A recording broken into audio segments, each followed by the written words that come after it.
Hello everyone, welcome to the Green Man channel, hope you're good and well. So in this album review, I'm reviewing the 8th studio album from the doom metal band Swallow the Sun, Moonflowers. This album was released on Century Media Records today, and it's 8 tracks and about 52 minutes in length. And Swallow the Sun over the years, I think have really kind of developed their sound. Originally they were quite just a rough sounding, raw sounding, heavy hitting doom metal bands on earlier albums like The Morning Never Came and Ghosts of Loss. In later years they've refined, I think, their production a bit more with cleaner mixing, I would say. Also more folk music elements, bringing in a bit of symphonic here and there, which we certainly see on this album in a few tracks. They're bringing in those kind of slightly more orchestral elements, but they're light. I think they use the orchestral elements quite wisely, and certainly I would say that's the case on this album, that the orchestration is just there kind of to support the music as opposed to drive it forwards necessarily. Now, Moonflowers.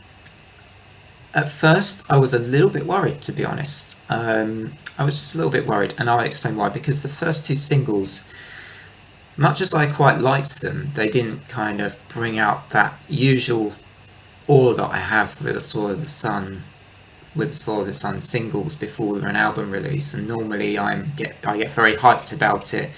And I didn't have that going into this album so much, because those two singles that I'd heard, which I think were Enemy and Woven into Sorrow, they didn't excite me much though, and I did like them, but they just didn't excite me much, so I was just slightly worried. I was thinking, is this Swallow the Sun album actually going to be a tiny bit of a disappointment? Well, the answer to the question is it a disappointment? Is no, almost certainly not.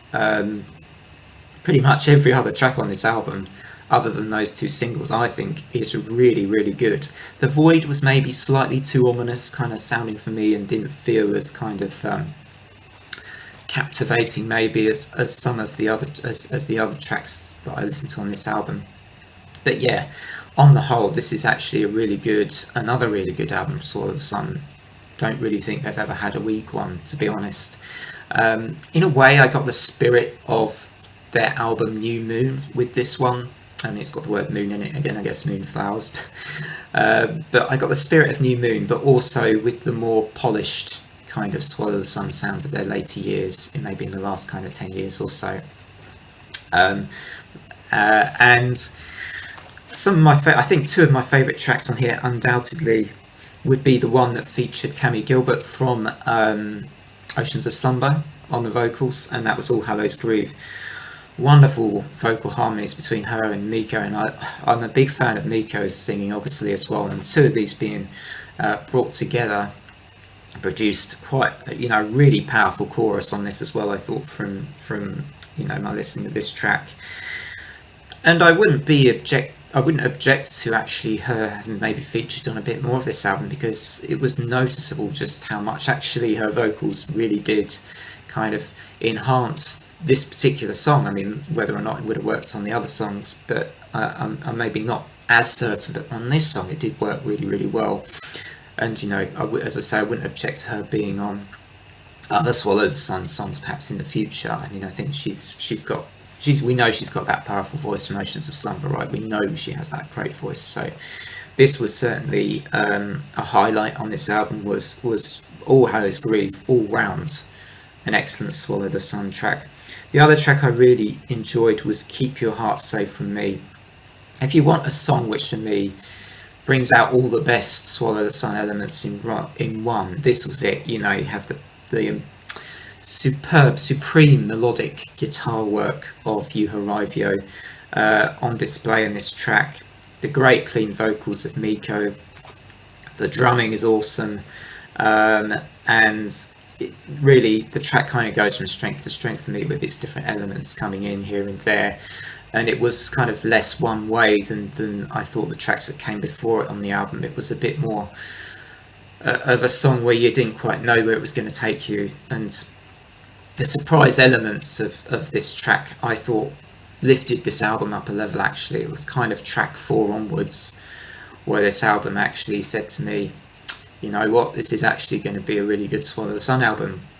And for me, everything pretty much from that track onwards on this album was great.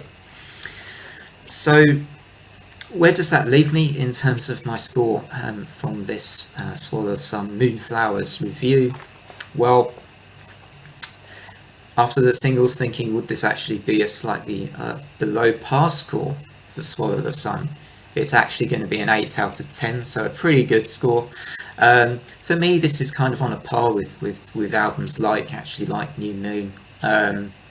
Perhaps also a little bit like, I don't know, in a way, sort of Morning Never Came in terms of its length is certainly, I guess, actually for me, it doesn't outstay its welcome. It's quite a good length for what's on this album. I think it works fairly well as a unit of 8 tracks, and that is also something which I think is in its favour. I think, had there been more of the kind of flavour of certainly the singles on this album, it may not have made as much of an impact, but I think actually it's quite compact. That is, of course, you have the deluxe edition with all the classical versions as well on this album, I should say, if you want that kind of version of it. But yeah, I thought this album by Swallow the Sun was actually very, very good, and I'm quite happy to give it 8 out of 10. Thanks for watching, everybody.